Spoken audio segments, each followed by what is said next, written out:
Penjabat Bupati Pasuruan tiba di tempat acara. Seluruh hadirin dimohon berdiri.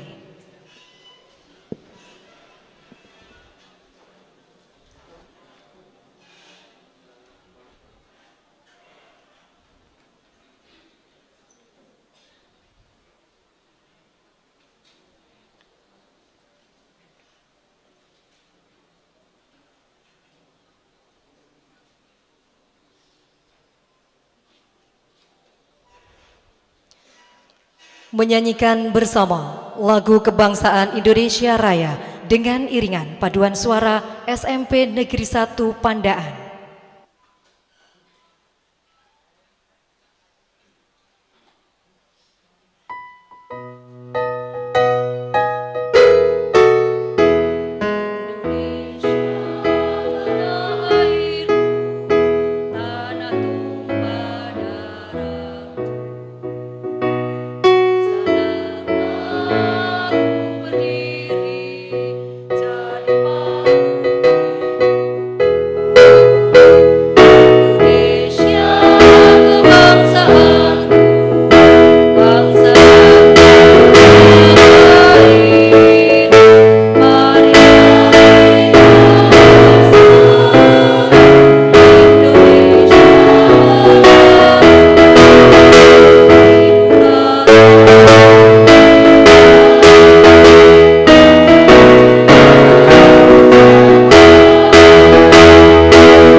Hadirin disilakan duduk kembali.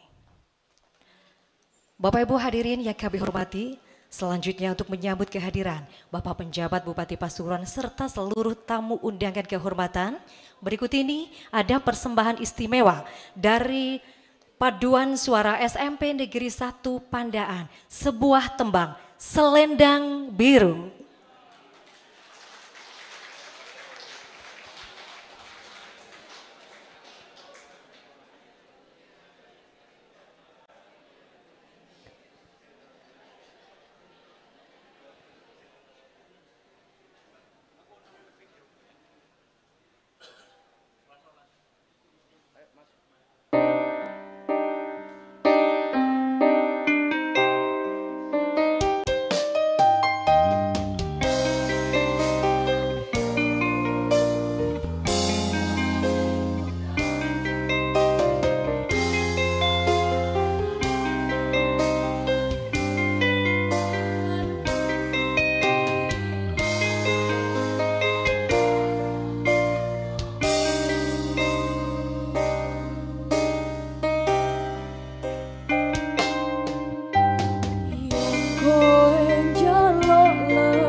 Boleh sekali lagi kita berikan aplaus yang meriah. Tim Paduan Suara SMP Negeri 1 Pandaan. Dengan mentor yang tidak asing lagi tentunya, Ibu Sita Budaya. Assalamualaikum warahmatullahi wabarakatuh.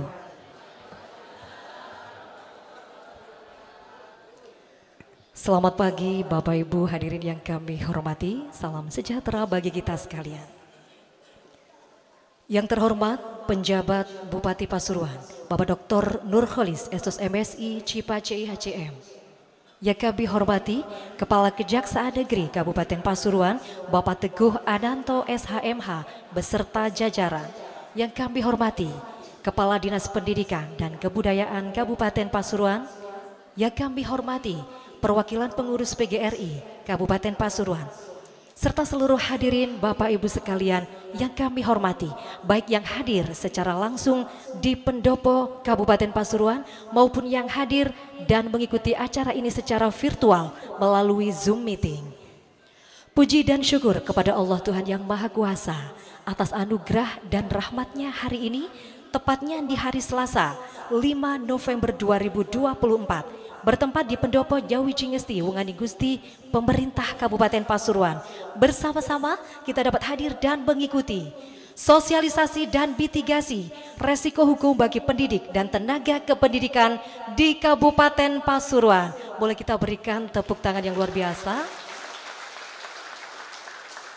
Mengawali seluruh rangkaian acara pada hari ini, marilah sejenak kita khidmat seraya memohon kepada Allah Subhanahu wa taala, Tuhan yang Maha Kuasa, dalam doa bersama, dan doa dipimpin oleh Ketua Forum Komunikasi Pengawas Sekolah Dasar, Bapak Solihin SPD. Disilahkan.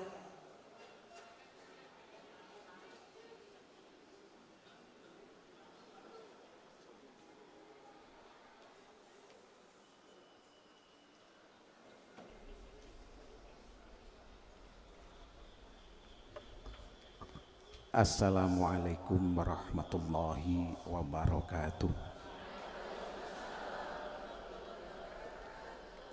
Bapak Ibu sekalian, monggo kita bersama berdoa memohon kepada Allah Subhanahu wa taala.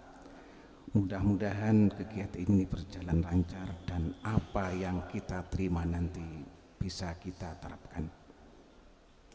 Bagi yang beragama Islam, mari kita berdoa dengan saya, mengikuti saya, dan yang non muslim monggo berdoa sesuai dengan keyakinan masing-masing. Ala hadiniyah wa ala kulli niyatin sholihah. Al-Fatihah.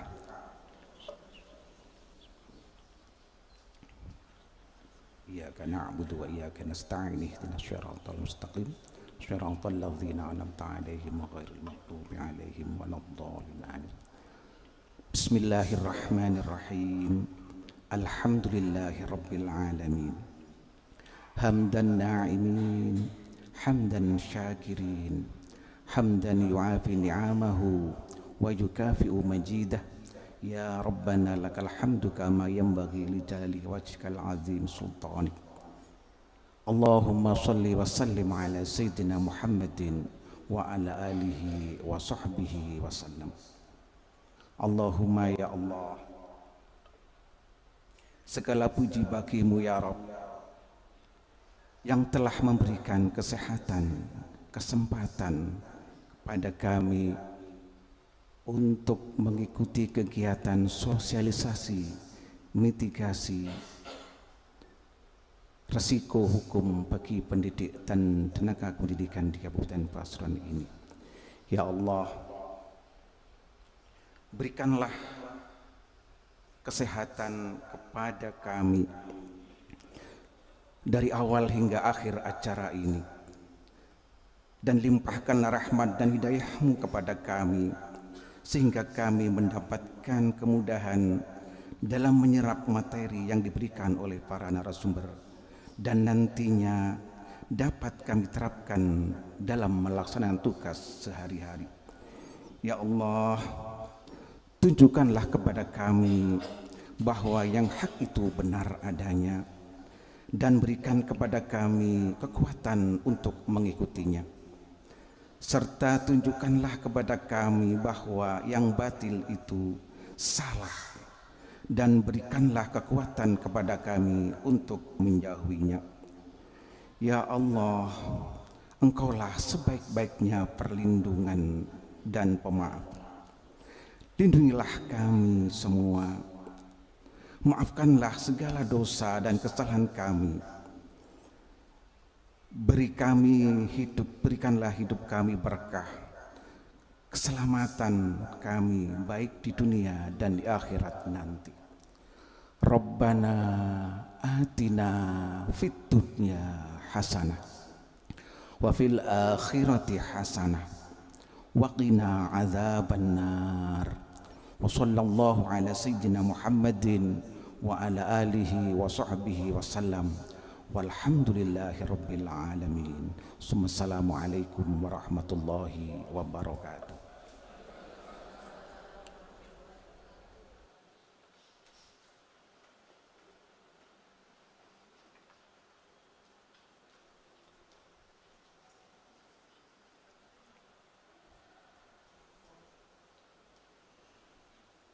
Bapak Ibu hadirin yang kami hormati, selanjutnya untuk mengetahui lebih lanjut tentang pelaksanaan acara yang diselenggarakan pada hari ini, marilah kita menyimak bersama laporan Kepala Dinas Pendidikan dan Kebudayaan Kabupaten Pasuruan, Bapak DRS Tri Agus Budiharto. Disilahkan.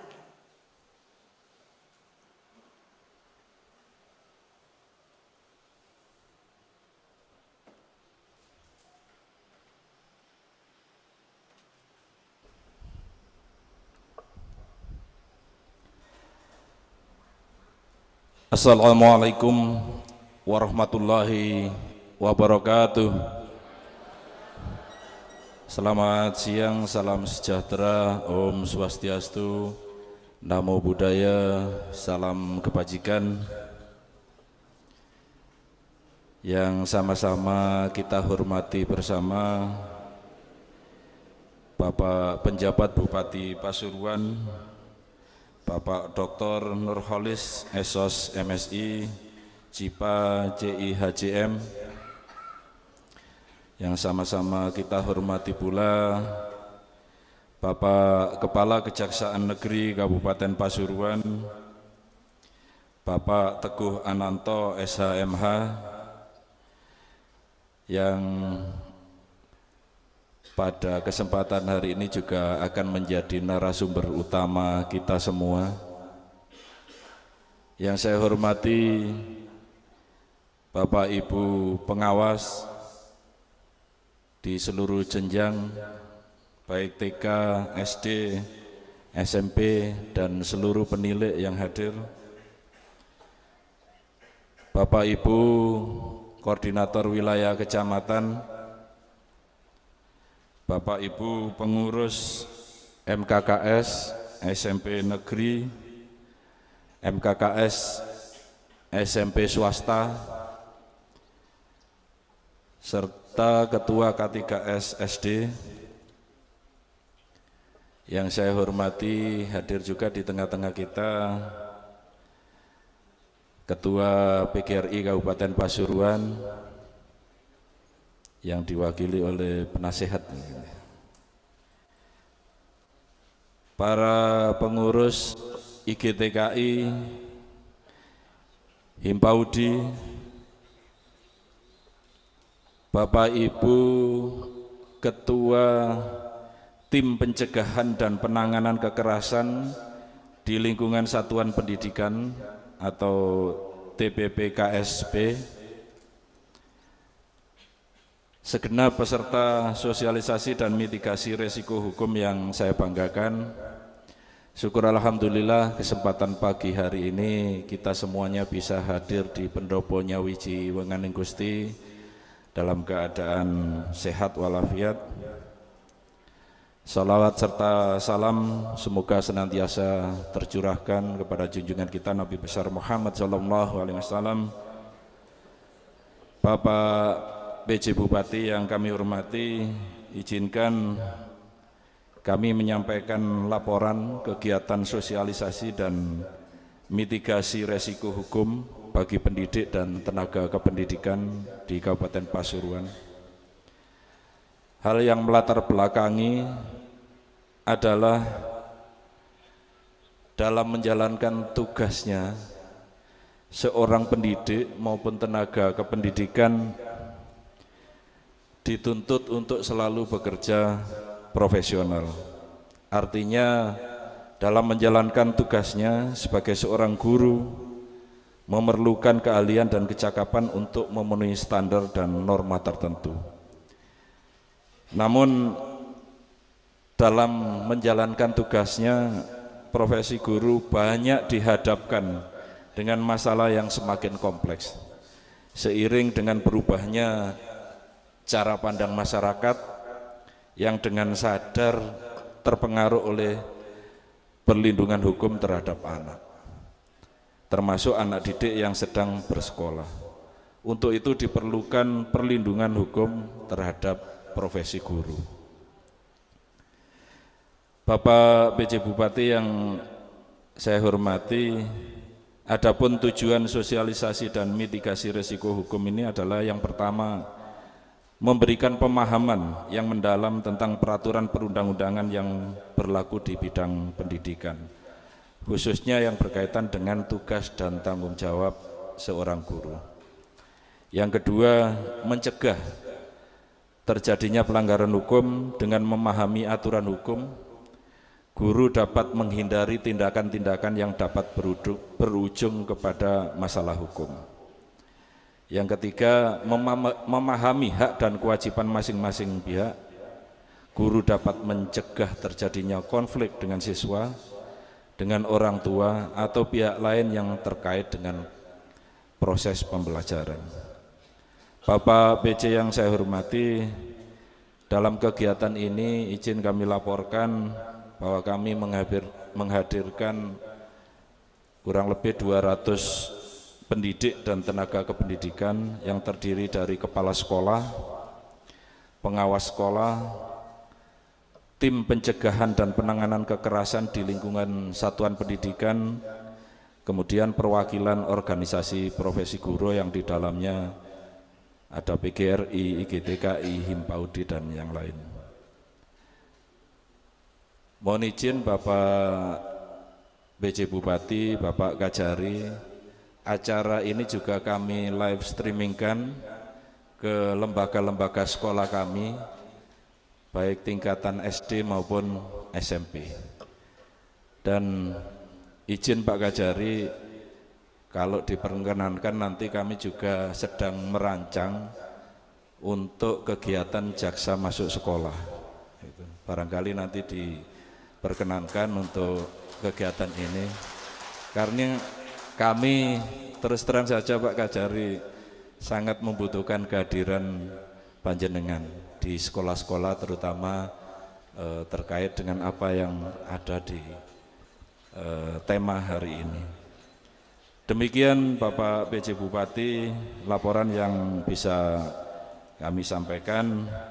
Semoga pertemuan ini bermanfaat bagi semua pendidik dan tenaga kependidikan dan dapat goalnya meningkatkan kualitas layanan pendidikan di Kabupaten Pasuruan. Mohon maaf apabila ada yang kurang berkenan. Kami akhiri. Wassalamualaikum warahmatullahi wabarakatuh. Salam, Om Swastiastu, Namo Buddhaya.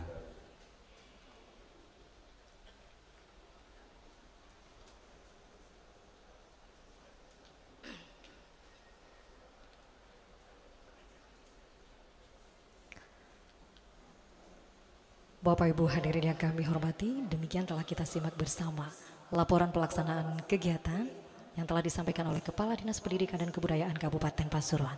Diucapkan terima kasih. Dan kini tiba saatnya kita akan bersama-sama menyimak dengan seksama sambutan sekaligus pengarahan oleh penjabat Bupati Pasuruan kepada yang terhormat Bapak Dr. Nurholis Esus MSI Cipa CIHCM. Disilahkan.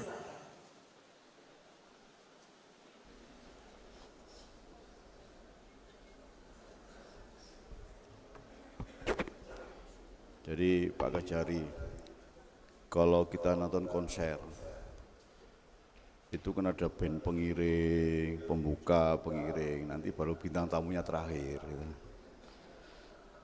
Karena ini bintang tamunya tunggal, makanya terakhir. Bismillahirrahmanirrahim. Assalamualaikum warahmatullahi wabarakatuh. Selamat pagi menjelang siang. Salam sejahtera untuk kita semua. Om Swastiastu, Namo Buddhaya, salam kebajikan, rahayu. Yang sama-sama kita hormati, hari ini luar biasa, Pak Kajari, Pak Teguh Ananto SMH yang meluangkan waktu untuk hadir di sini. Tolong diberi semangat untuk Pak Kajari. Yang saya hormati OPD Pengampu, Kepala Dinas Pendidikan, dan juga tidak kalah pentingnya yang suka selendang biru, Pak Heru. Saya nggak paham loh Pak Heru lagu uro-uro ini wong apal kabeh Pak. Saya dengan Pak Kajari tidak apal. Bersyukur alhamdulillah pada siang hari ini niatan kita untuk mengadakan acara sosialisasi dan mitigasi risiko hukum bagi pendidik dan tenaga pendidikan, insya Allah akan terselenggara dengan baik. Salawat teriring salam saya mengucapkan curahkan kepada junjungan kita Nabi besar Muhammad SAW. Bapak Ibu yang saya hormati, acara ini luar biasa. Kenapa bilang begitu? Saya 1,5 bulan Pak Kajari di sini, ini baru pertama kali dipakai Pak. Dan ini oleh Dinas Pendidikan, ini luar biasa Pak. Biasanya acara nggak di hotel, maslahat, tapi yoninya kurang, wong Joy kurang yoni. Jadi hari ini mudah-mudahan acara dilaksanakan di pendopo, harapannya juga nanti semakin menambah bobot kegiatan ini. Ada beberapa hal yang kami sampaikan. Yang pertama, saya mengapresiasi kepada Dinas Pendidikan yang hari ini bisa menghadirkan Pak Kajari. Kenapa saya bilang begitu? Angel Pak, ngundang Pak Kajari angel, mau janjian nama saya belajar terus kok. Saya bisa, beliau nggak bisa. Cuman hari ini saya dengar sendiri beliau ngomong sama Pak Kepala Dinas Pendidikan, saya akan luangkan waktu untuk para guru. Luar biasa Pak, luar biasa. Seeling lek biyen tau dadi murid kan gitu ya. Jadi luar biasa. Yang kedua, saya terima kasih sekali lagi kepada Pak Kajari yang sudah meluangkan waktunya di sela-sela kesibukan panjenengan, di sela-sela kegiatan yang hari ini sesuai dengan perintah Presiden, itu akan sangat sibuk kerjaannya kejaksaan. Oleh karena itu, panjenengan semua terima kasih, ini kesempatan langka yang akan panjenengan dapati semua nanti. Terus timbul pertanyaan, apa hubungannya kan itu ya? Tadi sudah disampaikan oleh Pak Kepala Dinas. Kalau saya cuma simpel Pak, biar kerja tidak gampang itu toh Pak. Terus gak usah ndaki apa outcome, output, enggak. Kalau saya itu aja. Ketika panjenengan semua nanti sudah dapat arahan, ketika panjenengan nanti sudah menerima pembekalan dari Pak Kajari bahwa itu yang benar-benar betul itu Pak. Itu benar ya betul Pak. Itu panjenengan tatak Pak lek kerja itu Pak. Tatak. Saya sering tanya ke beliau, iya oleh tamas ini. Kalau jenengan kan nggak berani tanya. Oleh karena banyak orang hari ini dihadirkan Pak Kajari, biar kita kerja tuh enak. Kerja enak, cuman pikirannya satu, fokus kepada murid, itu saja. Sehingga ono pikiran kok ono risiko pidana, risiko perdata sampai administrasi. Itu niat tulus dari Pak Kajari. Asli ini itu ide bukan dari Pak Kepala Dinas Pendidikan, tapi ngarepe wong akeh aku terima kasih kan Pak. Jadi ide ini dari Pak Kajari murni, saya dengar sendiri. Jadi ide ini dari Pak Kajari karena beliau ingin teman-teman guru di Kabupaten Pasuruan ini bekerja dengan tenang. Beliau ingin teman-teman guru di Pasuruan ini kerja tidak gampang, sehingga jelas tidak ada barang subhat Pak, halal haram tidak, jadi jelas nanti iki gak oleh, iki oleh. Dan ide bagus kalau saya kira Pak Kajari pasti setuju lah Pak, jaksa masuk sekolah itu Pak. Saya kira bagus. Bukan manggil loh ya, itu dalam konteks pengarahan, pendampingan, bukan begitu. Jadi itu bagus. Saya setuju untuk dikembangkan lagi sehingga ini bisa jadi proyek percontohan Pak nanti tingkat nasional. Ngapunten Pak Kajari, dulu ketika saya di Probolinggo ada polisi RW sampai RW Pak. Kita di sini ya beda lah. Jaksa masuk sekolah, nanti dengan branding seperti apa, mungkin dari mulai kalau dulu di Kejaksaan Tinggi itu ada namanya kantin kejujuran seperti itu misalnya, nanti bisa kita mulai dari sini Pak. Tadi ya tidak tiap hari gak kerja Pak Jaksani ya, nanti kapan ada waktunya biar dibagi oleh Pak Kajari. Saya kira itu pengantar dari kami, karena ini kan hanya band tambahan Pak, jadi pemain utama nanti sebentar lagi Pak Kajari. Moga Pak Kajari waktu seluas-luasnya kami berikan ke panjenengan untuk memberi bekal kepada guru-guru kami, untuk memberi nasihat kepada guru-guru kami sehingga kedepannya para guru-guru itu tidak gampang lagi dalam bekerja, para guru-guru lebih fokus untuk menangani murid tanpa embel-embel masalah lain. Salah kita itu, matur nuwun perhatiannya. Wassalamualaikum warahmatullahi wabarakatuh.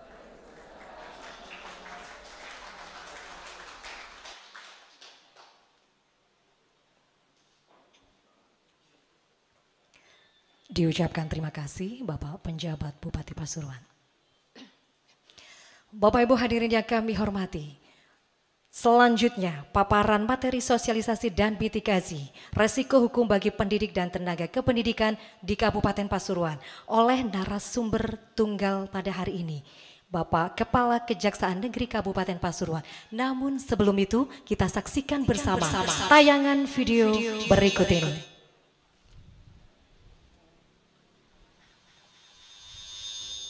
Saudara, Persatuan Guru Republik Indonesia atau PGRI Sulawesi Tenggara menggelar pertemuan menangani kasus dugaan penganiayaan guru terhadap siswa SD di Konawe. PGRI Provinsi Sultra menggelar pertemuan dengan pihak Polres Konawe Selatan. Selain itu, Dinas Sosial Konawe Selatan, Komisi Perlindungan Anak Indonesia Konawe Selatan turut hadir. PGRI Sultra akan mengawal kasus itu hingga penahanan guru yang dituduh melakukan penganiayaan oleh Kejaksaan Negeri Konawe Selatan.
Baik, boleh kita berikan aplaus untuk video yang baru saja ditayangkan. Selanjutnya kami persilakan sepenuhnya kepada Kepala Kejaksaan Negeri Kabupaten Pasuruan, Bapak Teguh Ananto, SHMH. Disilahkan.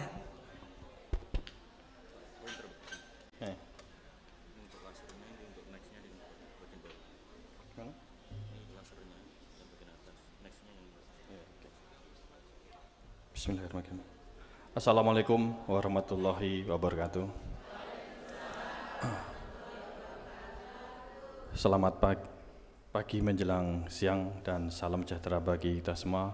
Om Swastiastu, Namo Buddhaya, salam kebajikan. Yang saya hormati dan saya banggakan Bapak PJ Bupati Kabupaten Pasuruan, Bapak Nurholis. Yang saya hormati dan saya banggakan Bapak Tri Agus, Kepala Dinas Pendidikan dan Kebudayaan Kabupaten Pasuruan, beserta seluruh jajaran yang tidak bisa saya sebut satu persatu, namun tidak mengurangi rasa hormat kami. Yang saya hormati Pak Kasibidum, Pak Oktaviandi, kebetulan mendampingi saya pada kesempatan hari ini. Tadi di awal tadi Pak Kadis sebetulnya sudah menyampaikan meminta kami untuk melaksanakan program jaksa masuk sekolah. Begitu juga dengan Pak PJ Bupati. Sebetulnya itu sudah menjadi program nasional bagi kami di Kejaksaan. Cuman kami terkendala anggaran, Pak PJ. Jadi ini bukan curhat tapi kenyataan, Pak PJ. Jadi kami itu dalam 1 tahun itu program jaksa masuk sekolah itu hanya dibatasi 2 dan anggarannya hanya nggak sampai 10 juta kalau nggak salah itu. Jadi memang kami sangat minim lah kalau masalah anggaran. Jadi 1 tahun itu hanya 2, Pak. Memang dengan luas wilayah Kabupaten Pasuruan yang luar biasa dari mulai Gempol sampai ke Prigen itu nggak nutup, Pak, anggaran kami, Pak. Tapi nanti mudah-mudahan karena saya tahu Pak PJ ini beliau ini akomodatif, Pak. Jadi kalau sepanjang itu untuk kepentingan masyarakat Kabupaten Pasuruan, untuk pembangunan Kabupaten Pasuruan, beliau insya Allah nanti bisa dianggarkan untuk kedepannya, Bapak. Mohon izin, kenapa ini saya pada hari ini saya minta waktu khusus kepada Pak Kadis, Pak PJ. Saya ini juga sebetulnya kalau Bapak Ibu mau tahu, saya ini orang tua saya itu guru SD. Jadi cita-cita almarhum bapak saya itu pengen jadi kepala sekolah, nggak kesampaian. Tapi anaknya jadi kajari kan itu.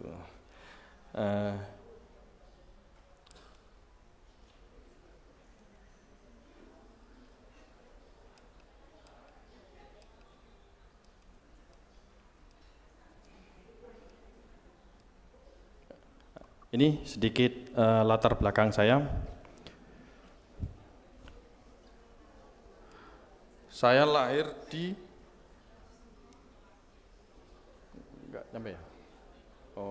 saya lahir di Pati, Jawa Tengah. Relatif masih muda, Bu ya. 12 Januari 79. Baru 45 tahun. Masih muda lah. Perasaan saya masih 25. Sama kayak Pak PJ kan gitu. Pendidikan S2 status K3. K3 itu kawin dengan anak 3, bukan kawin 3 kali enggak. Kawin dengan anak 3. Jadi yang pertama itu sudah kuliah di Fakultas Kedokteran UI. Yang kedua masih SMP sama kayak tadi adik-adik yang nyanyi tadi itu SMP kelas 3. Yang ketiga SD kelas 1. Ini sedikit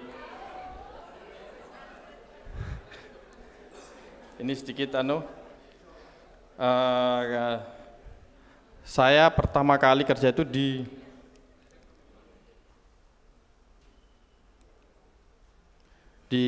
Kalimantan. Jadi saya banyak menghabiskan karir di Kalimantan Timur dan Kalimantan Utara.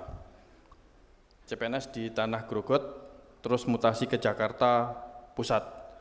Namun saya kalau untuk Jawa Timur ini nggak asing Bapak Ibu semuanya, karena saya pernah sebagai Kasih Intel Nganjuk, pernah sebagai PLT Kajari Tulungagung, pernah sebagai Kasih di Kejaksaan Tinggi Jawa Timur, pernah sebagai Koordinator Bidang Tindak Pidana Khusus di Kejaksaan Tinggi Jawa Timur, dan kembali lagi ke Jawa Timur sebagai Kajari Kabupaten Pasuruan.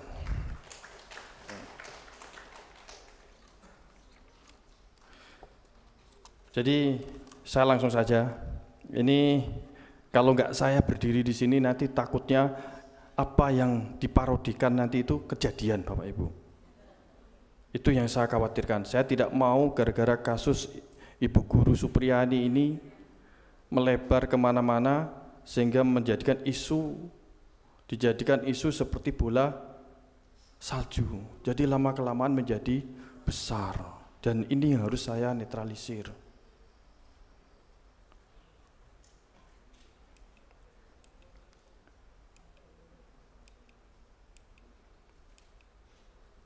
Ini menjadi latar belakang kegiatan ini saya laksanakan, yaitu adanya kegelisahan dari para pendidik dan tenaga kependidikan terkait adanya sanksi pidana dalam melaksanakan tugas dan kewajiban sebagai tenaga pendidik. Adapun tujuannya adalah mitigasi risiko hukum bagi pendidik dan tenaga pendidikan. Yang kedua, memberikan pemahaman kepada pendidik mengenai hak, kewajiban sebagai tenaga pendidik, memberikan pemahaman kepada tenaga pendidik mengenai anak. Yang keempat, memberikan rasa nyaman kepada tenaga pendidik dalam melaksanakan tugas dan kewajibannya. Ini langsung saya sampaikan hak dan kewajiban sebagai guru. Hak guru yang pertama, penghasilan dan tunjangan, pengembangan profesional, rasa aman dalam melaksanakan tugas, penghargaan atas prestasi, dan jaminan sosial. Sedangkan kewajibannya adalah melaksanakan pendidikan dengan baik, meningkatkan kualitas diri, memberi keteladanan, menjaga hubungan profesional, dan melindungi hak siswa.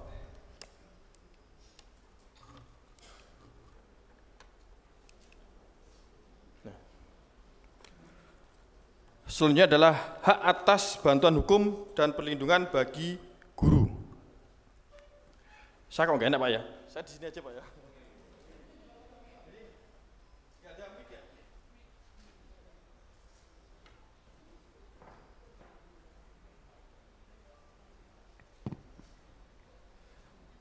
Bapak Ibu semuanya, hak atas bantuan hukum dan perlindungan hukum bagi profesi guru.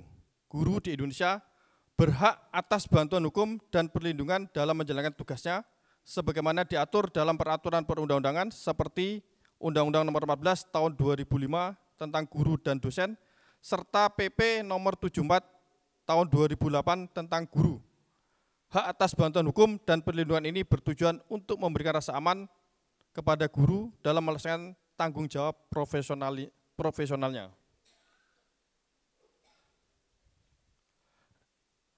Hak atas bantuan hukum dan perlindungan bagi profesi guru yang pertama adalah guru berhak atas bantuan hukum dalam kasus yang berkaitan dengan tugas dan perlindungan dari tuduhan yang tidak berdasar. Perlindungan fisik dan mental dari kekerasan, ancaman, dan diskriminasi. Jaminan keamanan dalam bertugas, yaitu perlindungan dalam mengambil tindakan disipliner. Nah ini regulasi hukumnya PP nomor 74 tahun 2008 junto PP nomor 19 tahun 2017. Ditegaskan dalam pasal 39 ayat 1, guru memiliki kebebasan memberikan sanksi kepada peserta didiknya yang melanggar norma agama, norma kesusilaan, norma kesopanan, peraturan tertulis maupun tidak tertulis yang ditetapkan guru, peraturan tingkat satuan pendidikan, dan peraturan perundang-undangan dalam proses pembelajaran yang berada di bawah kewenangannya. Ini banyak, saya yakin banyak tenaga pendidik yang melewatkan ini. Jangankan tenaga pendidik, banyak aparat penegak hukum yang tidak memahami peraturan ini. Banyak. Mau jaksa, mau polisi, mau hakim, banyak yang tidak memahami adanya regulasi mengenai PP nomor 74 tahun 2008 ini. Selanjutnya di pasal 39 ayat 2-nya. Sanksi sebagaimana dimaksud pada ayat 1 dapat berupa teguran dan atau peringatan, baik lisan maupun tulisan, serta hukuman yang bersifat mendidik sesuai dengan kaedah pendidikan, kode etik guru, dan peraturan perundang-undangan.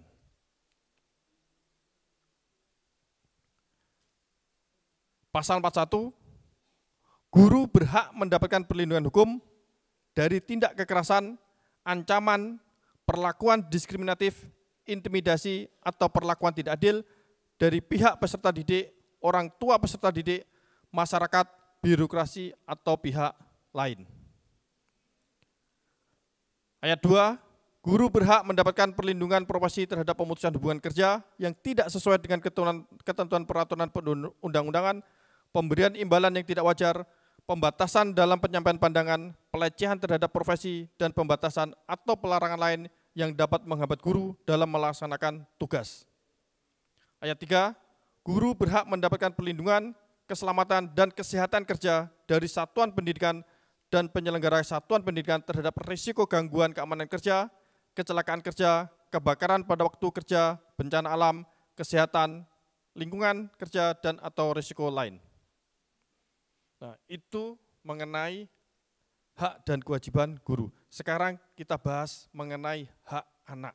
Apa yang dimaksud dengan anak? Supaya nanti semuanya Bapak Ibu guru memahami mengenai definisi daripada anak. Karena guru itu rentan dengan berhadapan dengan sanksi pidana terkait Undang-Undang Perlindungan Anak. Ini dia. Anak adalah seseorang yang belum berusia 18 tahun, termasuk anak yang masih dalam kandungan. Nah, jadi kalau Bapak Ibu semuanya, ini ada yang masih di bawah 18 tahun, tidak ada kan? Nah, jadi semua seseorang yang belum berusia 18 tahun, termasuk anak yang masih dalam kandungan, itulah subjek daripada Undang-Undang Perlindungan Anak. Perlindungan anak adalah segala kegiatan untuk menjamin dan melindungi anak dan hak-haknya agar dapat hidup, tumbuh, berkembang, dan berpartisipasi secara optimal sesuai dengan harkat dan martabat kemanusiaan, serta mendapat perlindungan dari kekerasan dan diskriminasi. Hak anak adalah bagian dari hak asasi manusia yang wajib dijamin, dilindungi, dan dipenuhi oleh masyarakat, orang, negara, pemerintah, daerah. Jadi memang yang dimaksud anak ini karena dia belum berumur 18 tahun, maka yang rentan adalah dari mulai SD sampai dengan SMA. Kalau sudah kuliah, enggak, karena rata-rata orang kuliah pasti di atas 18 tahun. Maka Undang-Undang Perlindungan Anak itu di sana ada bujuk rayu.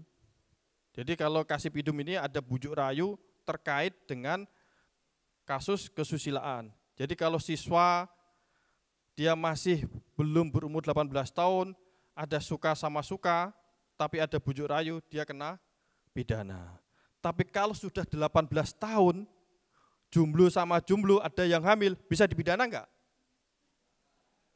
Saya tanya sama Bapak Ibu semuanya.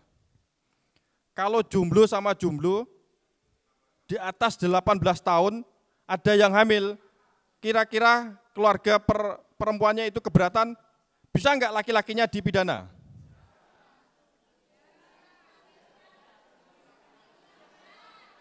Nah, gini aja. Siapa yang bilang tidak dipidana? Tidak dipidana? Dipidana. Siapa yang berpendapat bahwa di atas 18 tahun yang laki-lakinya bisa dipidana? Siapa yang sependapat kalau bisa dipidana? Sependapat? Yang enggak sependapat siapa? Jadi Bapak Ibu semuanya, tolong hati-hati kalau punya anak gadis yang sudah umur 18 tahun. Kalau sudah di atas 18 tahun, ada terjadi sesuatu, dia hamil di luar nikah, maka sang laki-laki itu tidak bisa dipidana. Karena dia dianggap sudah dewasa. Ya ini. Jadi Bapak Ibu semuanya, kalau sudah memiliki anak di atas umur 18 tahun, itu sudah dianggap dewasa.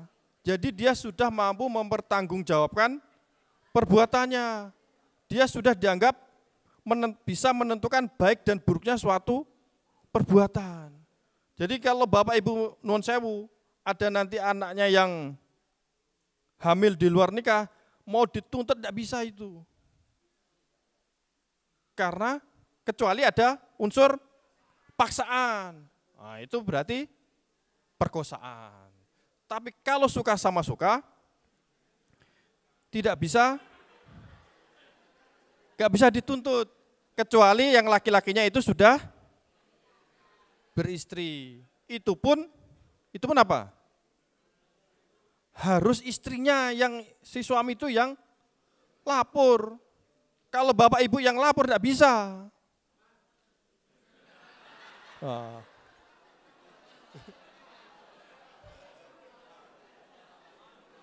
Ya. Jadi kalau Bapak Ibu, terutama ibu-ibu nih ya, kalau suaminya nanti nuwun sewu ada yang bisa menjarakan itu hanya ibu-ibu sendiri. Tidak bisa. Ya, itu hati-hati nanti kalau sudah punya anak dewasa di atas umur 18 tahun agar betul-betul dijaga. Karena nggak ada upaya hukumnya. Ibu mau mengadu kemana? Mau lapor ke polisi, mau ngelapor jasa, ditolak semuanya itu. Ini, kekerasan anak.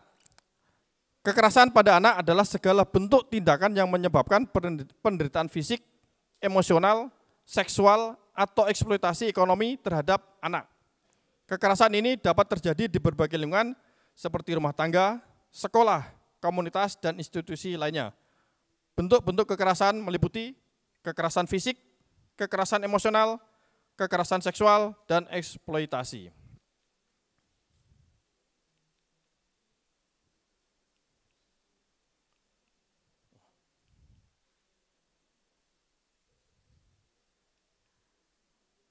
Nah, inilah pasal pidana yang mengatur mengenai sanksi pidana terhadap kekerasan terhadap anak. Pasal 80 ayat 1 junto pasal 76C Undang-Undang RI nomor 35 tahun 2014.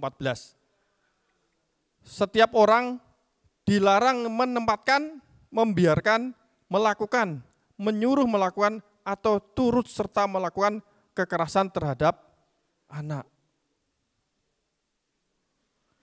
Inilah pasal yang disangkakan terhadap Ibu Guru Supriyani. Ya, kita berbicara fakta di sini bahwa inilah pasal yang disangkakan oleh penyidik dan pasal yang didakwakan oleh jaksa penuntut umum terkait kasus Ibu Guru Supriyani yang ada di Konawe.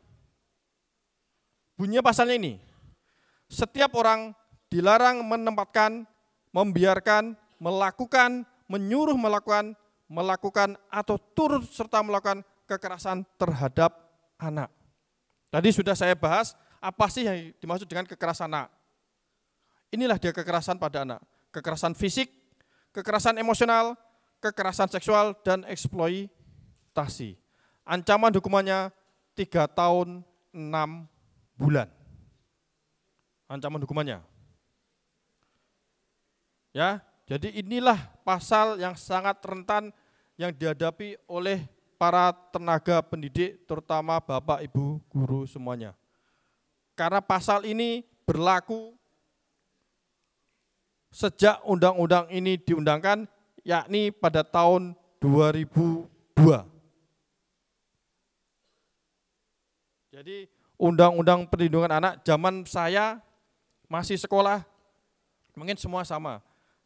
Saya dulu, saya sampai sekarang itu masih dendam itu. Teman bapak guru saya itu sudah meninggal, Bu. Sampai sekarang saya kesel itu. Benar, kalau sekarang itu mungkin sudah saya laporkan kepada polisi itu. Jadi galaknya guru zaman dulu, termasuk almarhum bapak saya itu terkenal galak. Guru saya pun galak.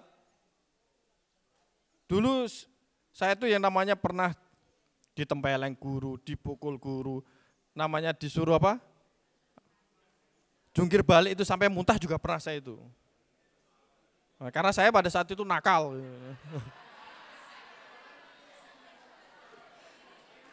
Saya dulu nakal. Saya dulu kerjaan saya tawuran, zaman dulu gitu. Yang usia kelahiran 79 siapa coba? Nah, betul nggak Bu? Kelahiran 79, 78, 77, itu kan rata-rata tawuran gitu ya. Kalau nggak tawuran nggak laki-laki itu dulu. Nah, itu dulu. Kalau zamannya Pak PJ mungkin lain lagi karena sudah senior saya kan. Inilah ya, ini fakta, saya berbicara fakta, inilah pasal sangkaan yang disangkakan oleh penyidik terhadap Ibu Guru Supriyani. Dan inilah pasal yang didakwakan kepada Ibu Guru Supriyani, sehingga Ibu Guru Supriyani ini akhirnya dilakukan penahanan. Nah, nanti seharusnya kita akan bahas dengan wewenang kejaksaan. Disinilah nanti akan saya sampaikan bahwa seharusnya sesuai dengan perintah pimpinan, Jaksa Agung dalam hal ini, seharusnya kasus yang menimpa Ibu Supriyani itu tidak pernah terjadi. Seharusnya. Itulah membuat Bapak Jaksa Agung kemarin itu marah dengan adanya kasus Ibu Guru Supriyani. Karena apa? Kita memiliki legalitas, kita memiliki kewenangan yang seharusnya perkara ini tidak perlu disidangkan. Nanti akan saya sampaikan ini. Inilah kita akan berbicara mengenai kewenangan jaksa, sehingga jaksa dengan kewenangannya seharusnya perkara yang seperti Ibu Supriyani itu tidak perlu disidangkan. Ini ya. Pasal 30 Undang-Undang nomor 16 tahun 2004 yang sudah diubah dengan Undang-Undang nomor 11 tahun 2001 tentang Kejaksaan RI. Berdasarkan pasal 30 Undang-Undang nomor 16 tahun 2004 tentang Kejaksaan RI, berikut adalah tugas dan wewenang kejaksaan di bidang pidana. Yang pertama adalah melakukan penuntutan. Ini banyak tugasnya, saya langsung aja. Ini di bidang perdata dan tata usaha negara, ini biasa saya sama jajaran Pak PJ Buati sama kepala dinas sudah kita lakukan MOU. Dalam bidang ketertiban dan ketentraman umum, kejaksaan turut menjalankan kegiatan peningkatan kesadaran hukum masyarakat. Inilah tadi Pak Kadis tadi bilang, seharusnya jaksa bisa lebih intens melaksanakan program jaksa masuk sekolah. Karena ini sudah amanat undang-undang, peningkatan kesadaran hukum masyarakat. Saya sudah kemarin sudah matur sama Pak PJ bahwa untuk kedepannya alhamdulillah sudah diakomodir oleh Kesbangpol kalau salah Pak. Jadi nanti saya bersama-sama dengan Kesbangpol, saya bersama-sama dengan unsur DPRD akan melakukan pembinaan kepada seluruh jajaran kepala desa se-Kabupaten Pasuruan agar jangan sampai terulang kasus kepala desa yang korupsi.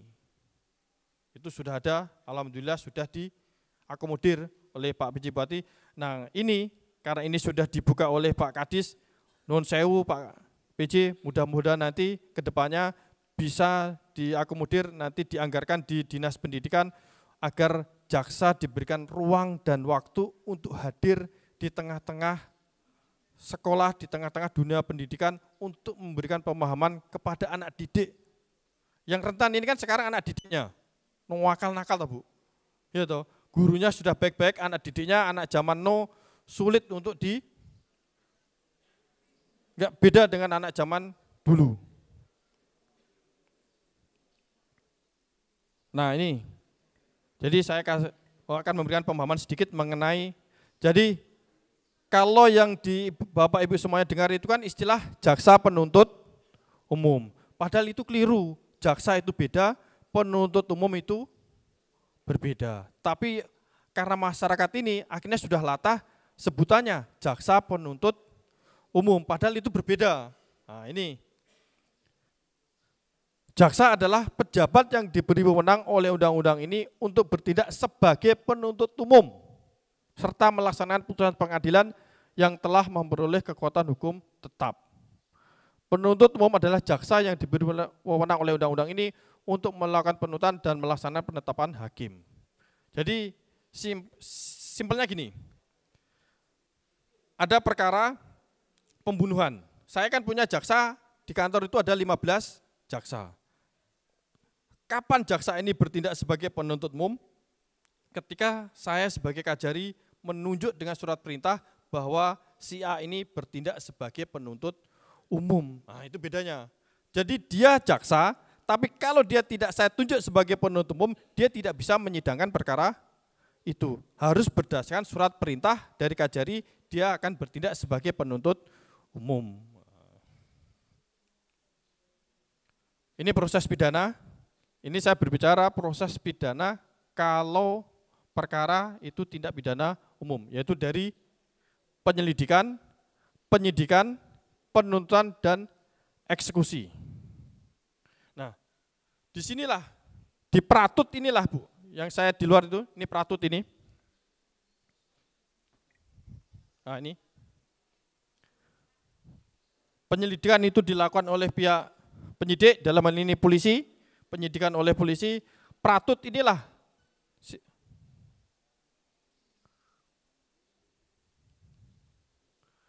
di bagian Pratut inilah harusnya sudah ada koordinasi yang intens antara penyidik kepolisian dan jaksa yang menangani, yaitu penuntut umum ini, untuk menentukan arah daripada penanganan perkara ini. Jadi jaksa sudah melakukan inventarisasi, jadi jaksa sudah melakukan identifikasi apakah perkara ini layak atau tidak untuk disidangkan. Nah, ini saya berbicara pasal 139 KUHP.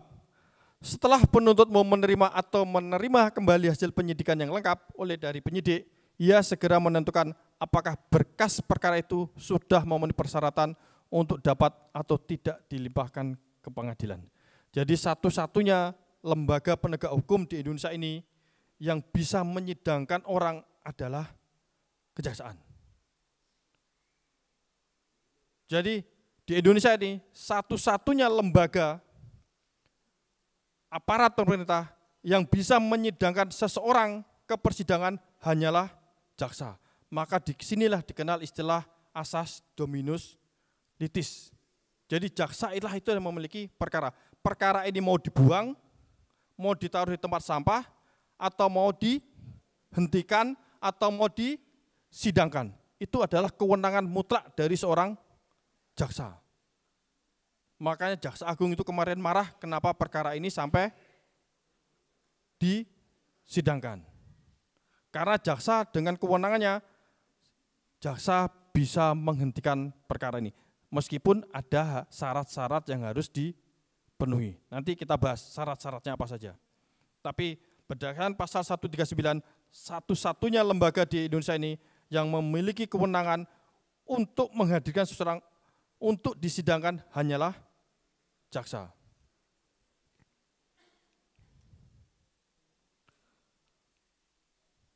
Nah, inilah dia. Mungkin Bapak Ibu sudah mengenal istilah restoratif justice. Jadi kalau dulu Bapak Ibu mungkin sudah mendengar, biarpun langit runtuh, hukum tetap harus ditegakkan. Itu paradigma lama. Dan saya tidak sependapat dengan adagium, dengan istilah itu. Biarpun langit runtuh, hukum harus ditegakkan. Kalau kita masih berpegangan pada itu, maka Guru Supriyani wajib untuk disidangkan. Orang yang nyuri pulpen, orang yang nyuri untuk makan, wajib untuk disidangkan. Orang yang mukul tetangga dan sudah maaf-maafan harus disidangkan. Karena hukum harus ditegakkan. Karena istilah biarpun langit runtuh, hukum harus ditegakkan. Sekarang paradigma itu sudah dirubah oleh Jaksa Agung. Apa? Bahwa penegakan hukum itu harus memenuhi 3 hal. Harus memiliki 3 tujuan. Yang pertama apa? Kepastian hukum. Yang kedua adalah keadilan hukum. Dan yang ketiga adalah kemanfaatan hukum. Kalau hanya mengejar kepastian hukum toh, yang pertama tadi saya sebutkan, maka semua orang yang melakukan tindak pidana harus dipidana. Kalau kita berbicara penegakan hukum untuk kepastian hukum. Karena apa? Sudah diatur oleh undang-undang, maka apa yang tertulis undang-undang itu yang harus dilaksanakan. Mau dia nyuris apa? Untuk makan, anaknya yang sedang sakit, meskipun sudah ada maaf-maafan dengan korban, tetap harus dipidana. Itu kalau untuk kepastian hukum, sampai diproses di persidangan, sampai berkekuatan hukum tetap, sampai perkara itu dieksekusi oleh jaksa. Itu harus dikesampingkan kepastian hukum demi keadilan hukum. Jadi hukum yang baik itu harus adil. Adil bagi saksi korban, adil bagi tersangka.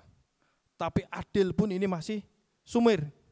Kenapa? Adil bagi tersangka belum tentu adil bagi korban. Sulit, betul nggak Bapak Ibu? Iya. Adil bagi seorang tersangka belum tentu adil bagi seorang saksi, korban maupun keluarganya. Maka hukum yang baik apabila hukum itu mampu memberikan manfaat bagi masyarakat. Itu yang utama daripada penegakan hukum. Jadi yang pertama adalah kepastian hukum, keadilan hukum, dan kemanfaatan hukum. Bagaimana hukum itu bermanfaat. Itulah cikal bakal sehingga diterapkanlah dengan peraturan Jaksa Agung nomor 15 tahun 2020 mengenai restoratif justice. Jadi restoratif justice itu adalah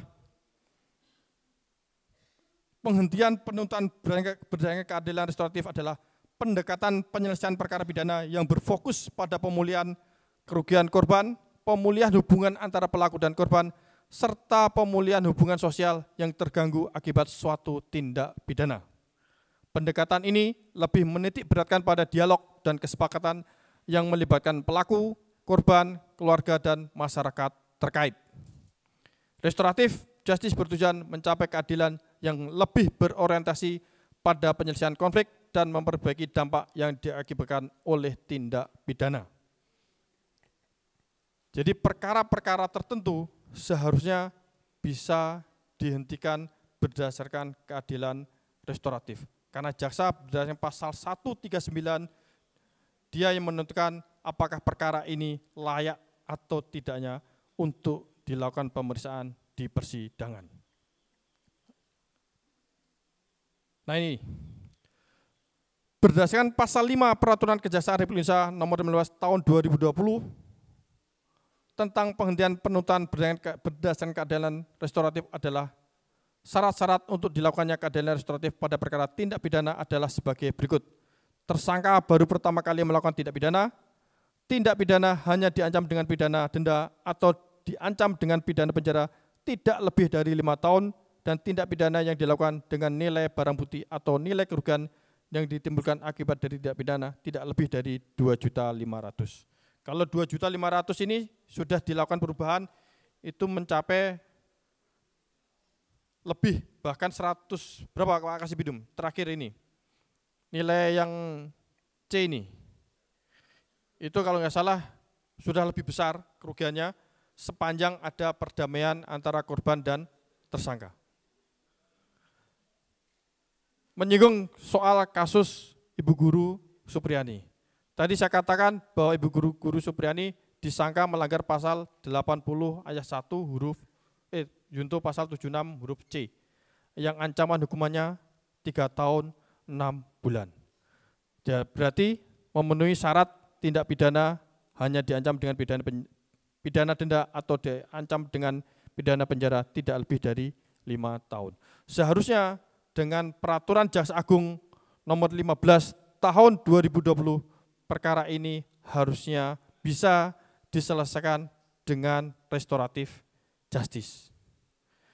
Saya tidak tahu apakah yang di Konawe sudah dilakukan upaya atau tidak, tapi restoratif justice itu syarat utamanya adalah adanya perdamaian dengan korban.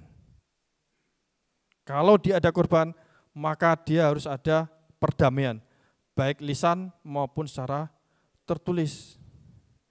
Karena apa? Filosofi jaksa, filosofi daripada penyidik, itu wakil daripada saksi korban.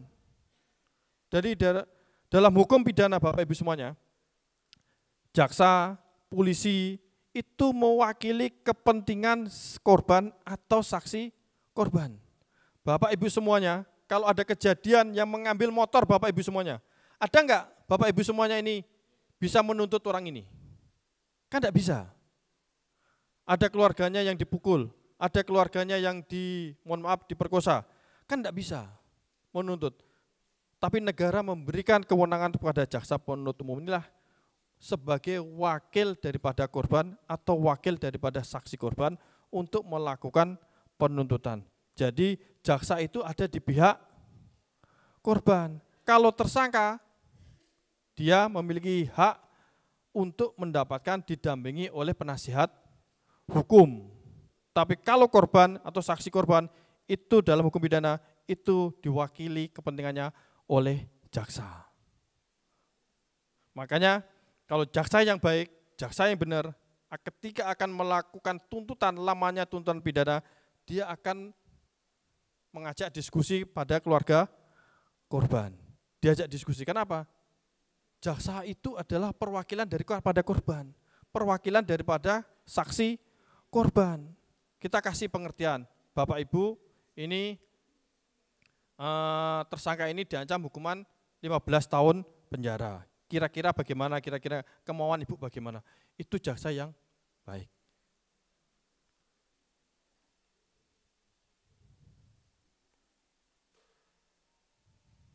Nah, prinsip utama dalam pelaksanaan keadilan restoratif yaitu pemulihan dan pemberian rasa keadilan, mengutamakan pemulihan bagi korban dan pelaku serta komunitas yang terdampak. 2, kesepakatan bersama. Yang ketiga, pertanggungjawaban pelaku dan partisipasi masyarakat. Jadi, Bapak Ibu semuanya, kami dalam proses restoratif justice pasti mengundang tokoh masyarakat. Kenapa kami libatkan tokoh masyarakat? Kami akan tanyakan mengenai kehidupan sosial daripada korban maupun kehidupan sosial daripada pelaku.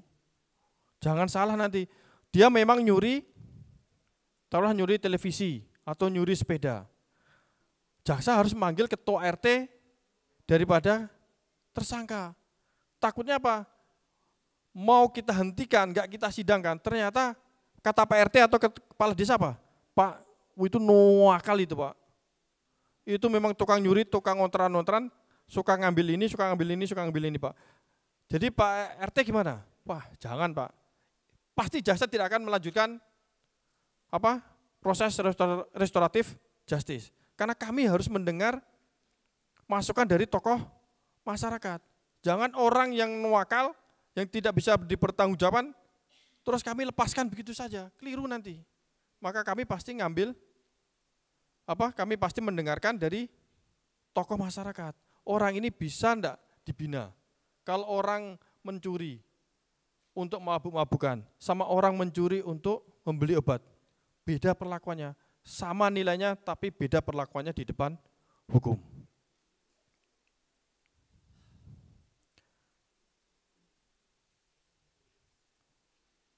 Ini adalah manfaat daripada restoratif justice, mengurangi tekanan pada sistem peradilan dan lapas yang berkapasitas terbatas, mempercepat proses penyelesaian kasus.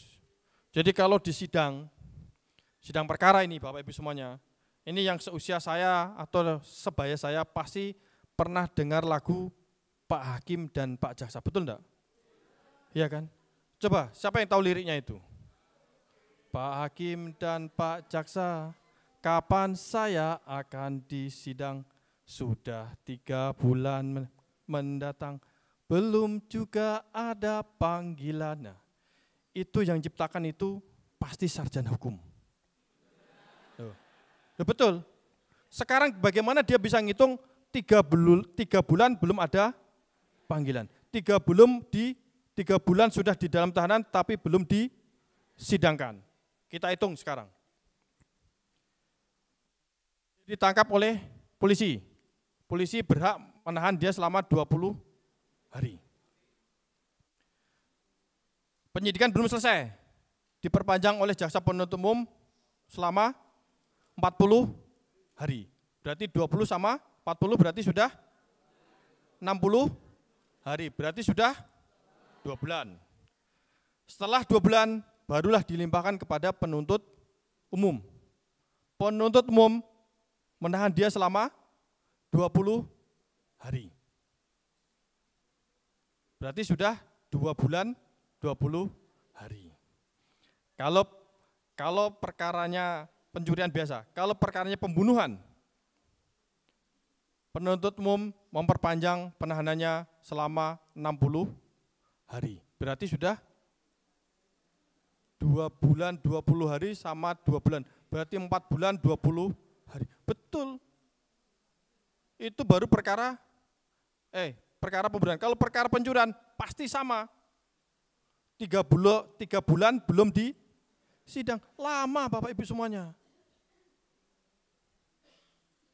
Jadi proses hukum itu panjang, dari mulai penyidikan ditangkap, penuntutan ditahan, sampai proses eksekusi 3 bulan belum di sidang. Sidang itu bisa memakan waktu sampai 2 bulan. Coba. Makanya kami di Kejaksaan Agung itu oleh Jaksa Agung diberikan ruang dan waktu untuk menyelesaikan perkara ini tidak perlu disidangkan, tapi langsung dihentikan di tingkat penuntutan. Demikian yang dapat saya sampaikan.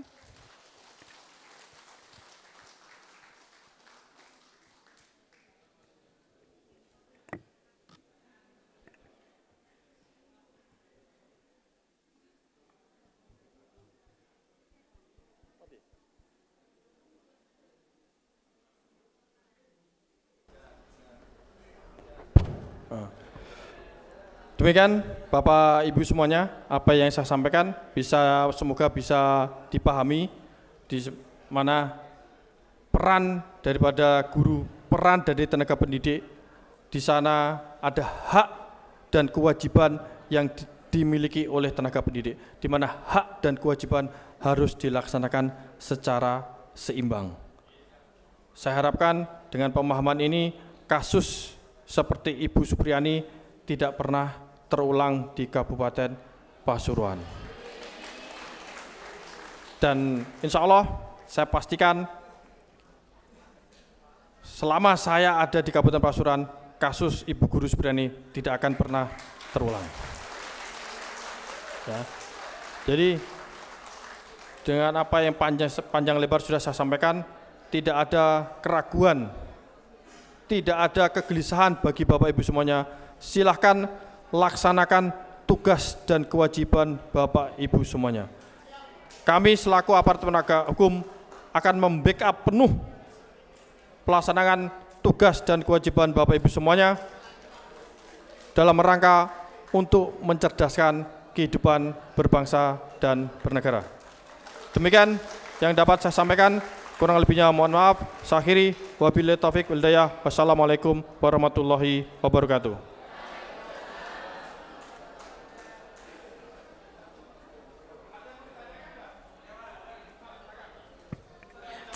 Baik, mohon izin Bapak narasumber, berikut ini akan dibuka sesi tanya jawab. Kami persilakan Bapak Ibu yang ingin mengajukan pertanyaan. Monggo. Terima kasih. Assalamualaikum warahmatullahi wabarakatuh. Saya dari PGRI Kabupaten Pasuruan, Pak. Nama saya Misdi. Pak Misdi. Ya, saya ngajar di SMK Negeri Winongan. Setelah saya melihat tayangan tadi, Pak, saya punya kesan seperti ini. Yang pertama, guru yang baik itu banyak, Pak. Guru yang tidak baik juga ada. Jadi kita tidak menyatakan guru semua itu baik, tidak. Ada juga guru yang tidak baik. Kemudian berikutnya, sekolah itu penting, Pak, sekarang. Tapi paradigma sekarang yang ada, sing penting sekolah. Atas dasar narasi tadi itu video, sekolah itu penting dulu, zaman jenengan sama saya. Sekolah itu penting. Tapi sekarang dibalik, yang penting sekolah. Begitu. Sama dengan gurunya. Dulu ngajar itu penting, Pak, dengan segala persiapannya. Sekarang kebalik, yang penting ngajar. Takut kayak tadi itu, wadah siswa begini dibiarkan. Akhirnya apa? Yang penting ngajar. Gitu. Ini cerita. Di SMK itu umurnya besar, Pak. Saya guru pernah ditantang sama siswa mabuk untuk gelut. Berpakaian seragam. Siswanya pakai baju sekolah, saya pakai kaki, dijak gelut. Sompok gelut tenanan, saya menang, Pak. Cuma saya tahu regulasi. Akhirnya saya tetap kalah dari sisi hukum. Guru ngantemi muridnya, bahkan hukumannya ditambah sepertiga nantinya. Maka dari situ, guru itu perlu ada undang-undang tersendiri. Undang-undang perlindungan hukum maksud saya, itu ke sana. Kemudian yang kedua, dasar hukum, Pak. Guru soal perlindungan hukum sudah banyak. Ada undang-undang guru dan dosen, ada PP 74 yang diperbaiki dengan PP 19, ada Permendikbud dah. Ada MOU lagi PB PGRI dengan Polri. Ada MOU menyatakan sama guru tidak bisa dipidana. Kemudian ada jurisprudensi MA tahun 2013 bahwa guru dalam mendidik siswanya tidak bisa dipidana.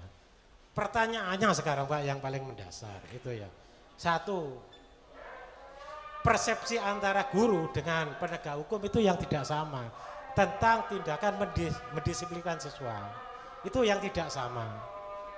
Pokok ngepuk plok itu sudah pidana, tapi kadang guru ngepuknya itu kan kasih sayang plek gitu, tapi pada pihak lain sudah melakukan pemukulan, penamparan seperti paparan tadi. Jadi di sini hanya perlu persamaan persepsi antara guru dengan para penegak hukum, terutama dari pihak kepolisian yang menangani pertama itu. Jadi ini yang perlu kita lanjuti nantinya, mungkin PGRI dengan kejaksaan dengan kepolisian untuk menyampaikan persepsi ini saja. Jadi niat Bapak yang baik tadi, selama Bapak di sini tidak ada Supriyani di Kabupaten Pasuruan. Tuh, jadi kuncinya di persamaan persepsi bahwa mendisiplinkan siswa itu tidak bisa dipidana. Mendisiplinkan yang bagaimana itu yang perlu kita samakan, kita kaji bersama. Bentuknya seperti apa, indikatornya seperti apa, dan seterusnya. Karena selama persepsi berbeda, guru pasti di pihak yang kalah. Yang paling akhir mungkin bisa nanti disampaikan ke atas, guru punya undang-undang tersendiri, undang-undang perlindungan guru. Jadi untuk menandingi undang-undang perlindungan anak yang nomor 23 tadi itu. Jadi kalau mendidik siswa disiplin ada undang-undangnya. Jadi kita tandingnya taraf undang-undang. Kalau gini kita biar salah dong. Anak-anak punya undang-undang perlindungan anak, kita hanya punya undang-undang guru dan dosen, hanya diatur di pasal-pasal. Mungkin itu, terima kasih Pak. Assalamualaikum warahmatullahi wabarakatuh.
Terima kasih Pak.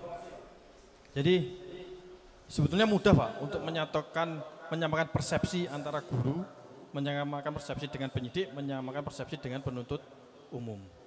Kalau terkait dengan guru yang berhadapan dengan hukum, terkait dalam pelaksanaan tugas dan kewajibannya dalam mendisiplinkan siswanya, hukum acara itu mengatur mengenai adanya alat bukti untuk dalam proses pidana. Seharusnya apakah kategori guru dalam melaksanakan dalam rangka mendisiplinkan siswanya ini, apakah itu melampaui batas atau tidak, itu harus kami meminta keterangan ahli daripada komite guru, komite sekolah. Kenapa? Hukum pidana itu mengatur apa? Ada alat buktinya apa? Keterangan saksi, keterangan ahli, surat, keterangan terdakwa, dan bukti petunjuk.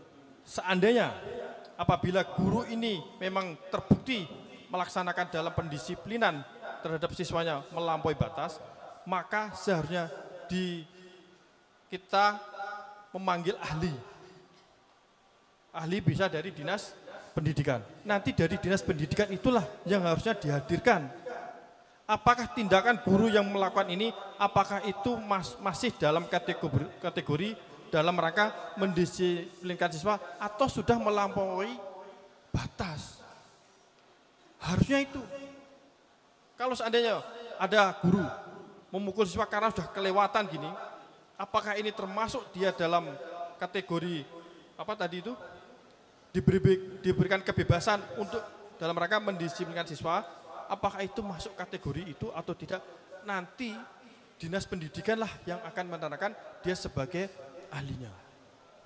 Karena guru kan ada kode etiknya, ada regulasi yang diatur oleh peraturan perundang-undangan, dinas pendidikan itulah yang memiliki ahlinya di sana. Dinas pendidikan inilah yang akan menerangkan bahwa tindakan yang dilakukan guru ini sebetulnya sudah melampaui batas, sudah di luar regulasi yang ada. Jadi sebetulnya persepsinya sama, Pak. Karena apa? Kami akan mengundang ahli dari dinas pendidikan. Sama, ketika untuk menentukan jaksa atau polisi tidak bisa menilai apakah bayi ini meninggal sebelum dilahirkan ataukah meninggal ketika dalam kandungan. Tapi jaksa tahu. Kenapa jaksa tahu? Karena menghadirkan ahli. Ahli inilah yang akan ngomong bahwa bayi ini meninggal di dalam kandungan atau meninggal setelah dilahirkan. Jaksa pasti tahu karena harus ada ahli yang menerangkan. Kalau bayi ini ada paru-parunya ada oksigennya, maka berarti bayi ini sempat lahir di dunia. Berarti ada kecurigaan bayi ini dibunuh. Nah, itu berdasarkan pengalaman saya ketika menyidangkan perkara pembunuhan terhadap bayi. Begitupun juga dengan kasus guru, Pak. Misalkan tindakan guru ini menyuruh muridnya berguling-guling sampai dia muntah-muntah, kami akan undang dinas pendidikan. Apakah tindakan guru yang demikian gini ini dalam rangka untuk mendisiplinkan masih masuk dalam kategori yang bisa diperbolehkan atau tidak diperbolehkan? Harusnya itu, karena penuntut umum tadi itu sebagai pemilik perkara yang memiliki asas dominus litis, dia pemilik perkara, dia pada saat pra penuntutan dia memberikan petunjuk kepada penyidik, gitu loh. Jadi ketika berkas perkara ini disidik oleh polisi, disarahkan kepada penuntut umum, maka penuntut umum ketika membaca berkas perkara itu wajib untuk memberikan petunjuk kepada penyidik agar dilakukan pemeriksaan terhadap saksi ahli dari dinas terkait yang mengerti, yang mengetahui tentang kode etik guru. Itu kami bekerja sama dengan dinas pendidikan. Jadi tidak serta-merta tindakan guru itu bisa dipidana. Tidak, kami tetap akan kembalikan kepada dinas pendidikan untuk menilai apakah ini tindakan ini adalah masih dalam kode etik atau melampaui kode etik daripada guru. Jadi tidak ada keraguan di sini. Jadi semuanya akan dikembalikan kepada dinas pendidikan yang mengerti, yang mengetahui regulasi mengenai tenaga pendidikan. Jadi nggak perlu takut.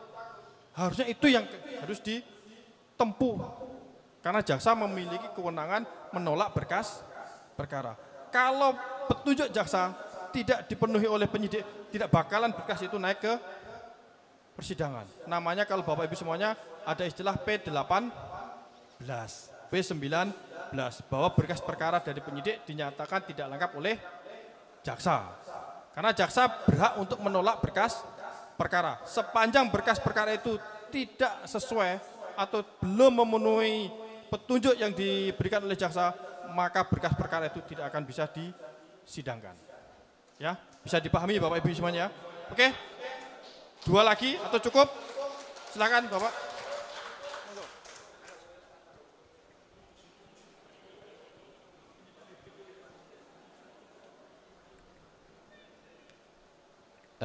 Terima kasih. Assalamualaikum warahmatullahi wabarakatuh. Saya sependapat dengan Bapak yang pertama tadi tanya. Mungkin guru itu menindak siswanya itu dasarnya bukan karena dia tidak suka sama muridnya itu. Itu contohnya saya yang mengalami, Pak. Kebetulan di SD saya itu tahun kemarin itu bisa dikatakan saya selama ngajar 21 tahun. Tahun kemarin itu paling super Pak. Satu contoh Pak. Di SD itu Pak ya, mulai dari kelas 3 sampai kelas 6 itu ada semacam geng Pak. Anak-anak itu. Itu sudah kerjasama dengan kelurahan. Mendatangkan kepala desa, mendatangkan siapa namanya, perangkat-perangkatnya, sudah kerjasama. Bahkan anak-anak itu sempat istilahnya dikasih pengarahan, sempat ditakut-takuti, sampai ganti kepala sekolah 2 kali itu Pak. Akhirnya mungkin kalau tindakan saya, kalau lihat dari tadi itu mungkin saya bisa dipenjara itu Pak. Karena gini Pak, sudah dengan perangkat desa, kepala desa, bahkan dari guru-guru, wali muridnya pernah dipanggil Pak ya. Tetap saja Pak, akhirnya Pak, terus terang saja, tak tempiling dengan saya Pak. Loh iya, mungkin namanya kita manusia punya keterbatasan untuk apa ya, emosional. Iya, mengelola emosi. Dengan demikian Pak, alhamdulillah sembuh Pak. Dari kelas 3 sampai kelas 6 itu sembuh Pak. Kalau sudah dipanggil, dipanggil Pak Anam ning kantor, diambil panggil BK, takut dia Pak. Saya lewat saja Pak, sudah takut Pak. Loh iya benar, terus terang, iya. Karena satu tindakan tadi Pak, terus terang tak tempiling Pak. Lah itu Pak, lah itu mungkin tadi ada kesamaan persepsi itu katanya Pak tadi yang tanya itu. Intinya guru itu menindak muridnya, entah itu sampai nempeleng atau apa, itu intinya itu mendisiplinkan anak sebenarnya Pak. Tidak karena dianya marah, jengkel atau tidak suka sama anak itu. Terima kasih Pak, itu. Hampir sama tadi Pak. Hampir sama, jawaban saya pun hampir sama. Jadi untuk menilai apakah ini melampaui batas atau tidak itu nanti yang menilai adalah Dinas Pendidikan. Itu nanti kami hadirkan sebagai ahli yang menyatakan apakah perbuatan ini sudah melampaui batas atau tidak. Kalau sudah melampaui batas maka itu masuk unsur pidana Bapak. Jadi nggak perlu khawatir karena nanti goalnya nanti ada di Dinas Pendidikan, ahli yang mengetahui apakah ini sudah melampaui batas atau tidak. Silakan Ibu dulu, soalnya ini bapak-bapak dua, nanti ibu-ibu belum nanti komplain Pak. Silakan, monggo Ibu.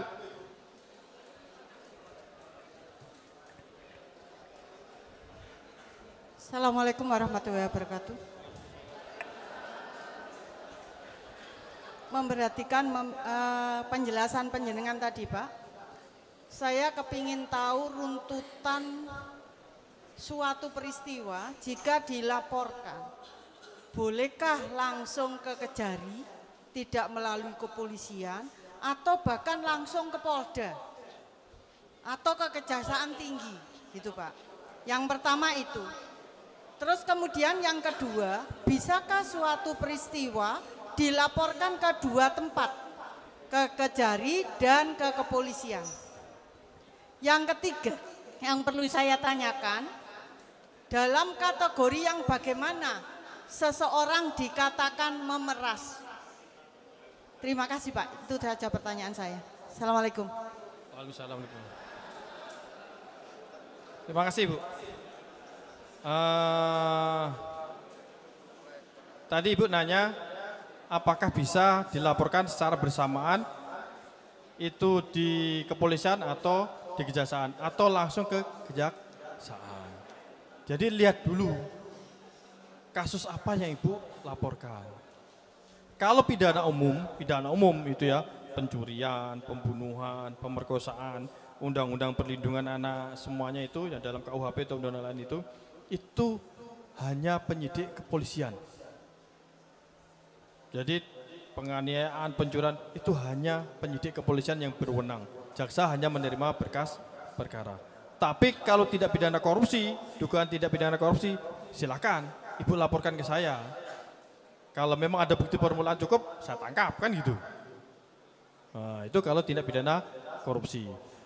Kalau Ibu mau melaporkan, kan tergantung tindak pidana umum atau tindak pidana khusus.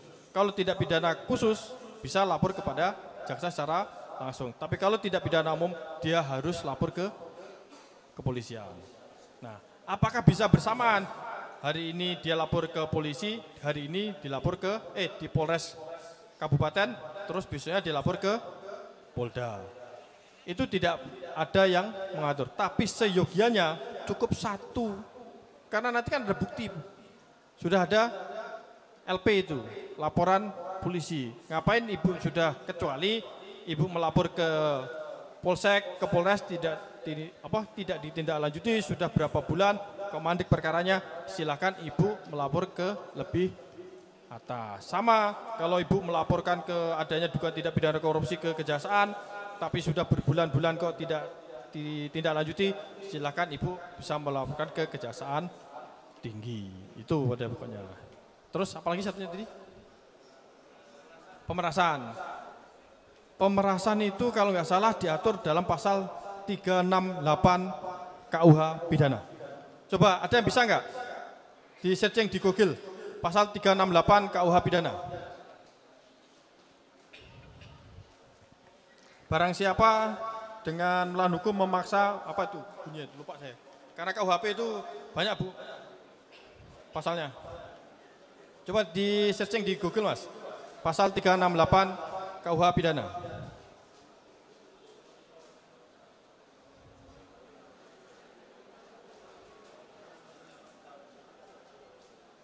Ini dia. Oh ya betul Bu. Pasal pemerasan ini Bu, ini bunyinya. Barang siapa dengan maksud untuk menguntungkan diri sendiri atau orang lain secara melawan hukum memaksa seseorang dengan kekerasan atau ancaman kekerasan untuk memberikan barang sesuatu yang seluruhnya atau sebagian adalah kepunyaan orang itu atau orang lain, atau supaya membuat hutang maupun menghapuskan hutang, diancam karena pemerasan dengan pidana penjara paling lama 9 tahun. Itu pemerasan. Jadi pemerasan itu istilahnya gini Bu.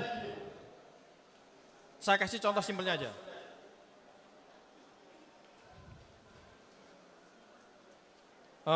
Saya datang ke rumah Ibu, saya bilang, Bu, Ibu siapa namanya? Bu Endang. Bu Endang. Ibu apa? Ibu itu punya kasus. Ibu saya tuduh korupsi kan gitu. Ibu saya tuduh korupsi, kalau Ibu tidak ngasih ke saya laporkan kepada jaksa. Simpelnya itu aja. Jadi saya paksa Ibu untuk memberikan uang atau sesuatu barang kepada saya dengan ancaman kekerasan atau dengan kekerasan. Kan gitu. Atau apa? Itu bunyi apa itu? Dengan kekerasan atau ancaman kekerasan. Kalau enggak saya pukul. Kalau Ibu enggak ngasih uang sama saya pukul. Itu dengan ancaman kekerasan. Kalau saya pukul, katanya kan alternatif. Memaksa seseorang dengan kekerasan atau ancaman kekerasan untuk memberikan barang sesuatu. Jadi ada paksaan berupa kekerasan atau ancaman kekerasan sehingga Ibu itu harus memberikan barang atau sesuatu kepada saya. Itulah pemerasan. Jadi intinya tadi itu, Ibu kalau nggak ngasih kepada saya pukul. Nah itu aja udah kena pemerasan itu. Ya. Kalau ini kan delik pemberatan daripada pencurian. Delik utamanya kan di pencurian, pasal 362 KUH pidana. Kalau ini kan pencurian apa?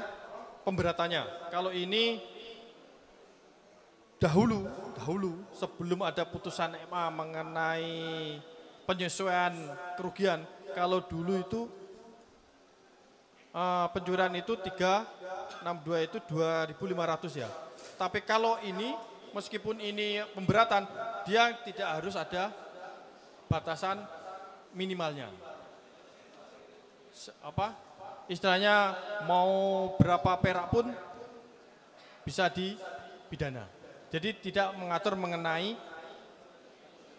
jumlah barang, nilai barang. Beda kalau pencurian. Kalau pencurian itu minimal 2.500.000, sekarang 2.500, 250 ya.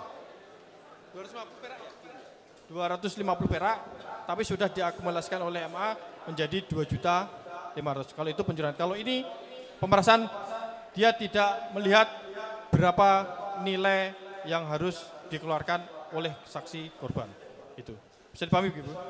Mohon izin Bapak Kajari, Bu Endang tadi mau terus terang kayaknya sungkan gitu.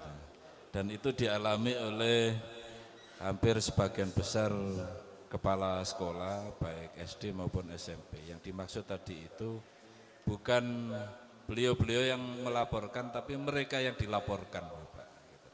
Dengan istilahnya bahwa seperti yang dicontohkan Bapak tadi, oh di tempatmu ada pungutan liar, oh di tempatmu ada korupsi. Nah, mereka datang dengan ancaman-ancaman, dengan pemerasan. Nah, ini yang mungkin tadi dimaksudkan oleh Bu Endang tadi. Mohon izin Pak Kajari. Jadi ini keresahan hampir semua kepala sekolah. Itu adanya, mohon maaf, ada oknum LSM datang, nah, gitu, menakut-nakuti. Kan ini ada perkaranya Pak Kasbidum ya. Ini sudah ada contohnya ini. Sudah dilaporkan ke pihak Polres Kota atau Kabupaten? Kabupaten. Ada LSM yang meras-meras, sudah kita berkasnya sudah diterima ya? Ya? Masih peratut ya?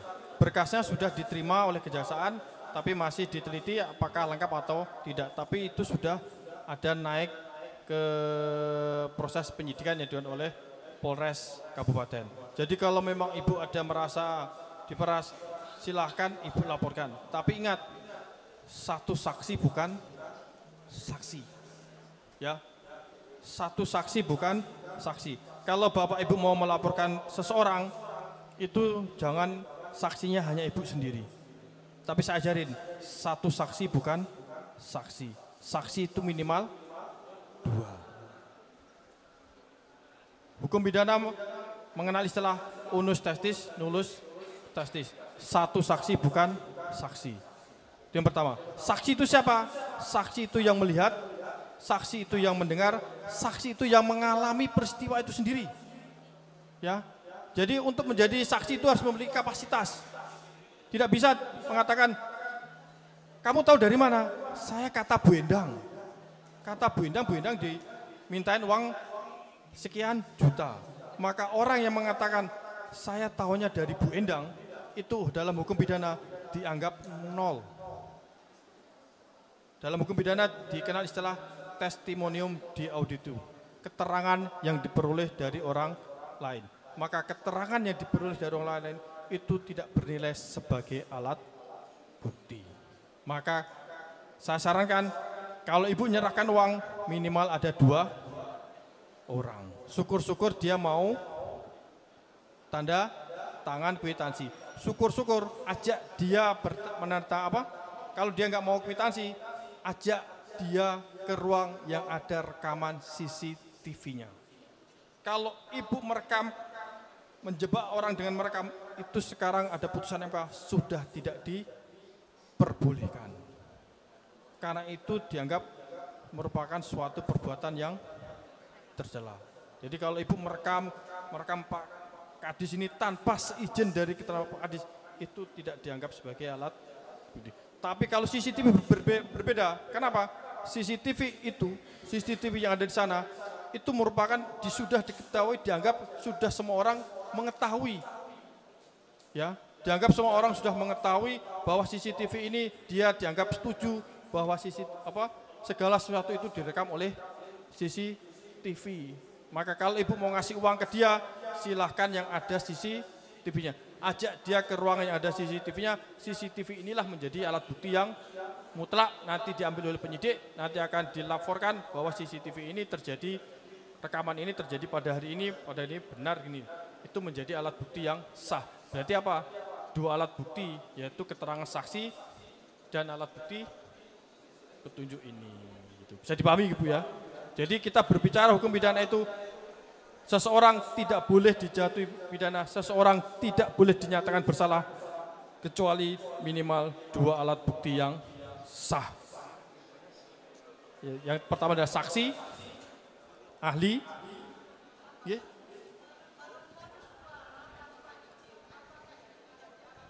tidak sah, tidak diperbolehkan.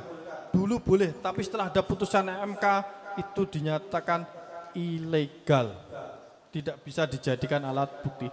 Maka saya sarankan ajak dia ke ruangan yang ada CCTV-nya. Oke? Cukup? Cukup, oke? Cukup pas ini, karena nanti jam 1 ada lagi acara sama Pak PJ Bupati bersama Forkopimda. Demikian yang dapat saya sampaikan. Mohon maaf apabila ada hal kurang berkenan, baik yang kami sengaja maupun tidak sengaja pada acara kegiatan ini. Sekali lagi, saya sampaikan terima kasih kepada Pak PJ Bupati dan Pak Kadis Pendidikan yang telah memberikan ruang dan waktu bagi saya untuk share ilmu pada jajaran Bapak Ibu semuanya. Saya akhiri, wabillahi taufiq wal hidayah. Wassalamualaikum warahmatullahi wabarakatuh. Waalaikumsalam warahmatullahi wabarakatuh. Baik, Bapak Ibu boleh kita berikan sekali lagi aplaus yang luar biasa untuk narasumber kita, Bapak Teguh Ananto SHMH, Kepala Kejaksaan Negeri Kabupaten Pasuruan yang sudah memberikan wawasan bagi kita semua tentang resiko hukum khususnya bagi pendidik dan tenaga kependidikan di Kabupaten Pasuruan. Dan dengan demikian usai sudah seluruh rangkaian acara pada hari ini, yaitu sosialisasi dan mitigasi resiko hukum bagi pendidik dan tenaga kependidikan di Kabupaten Pasuruan. Terima kasih atas perhatian dan kehadiran Bapak Ibu semuanya. Tetap semangat untuk Bapak Ibu guru semuanya, tetap semangat mendedikasikan diri untuk mencetak generasi bangsa yang berkualitas. Karena guru adalah pahlawan tanpa tanda jasa. Kami akhiri, wassalamualaikum warahmatullahi wabarakatuh.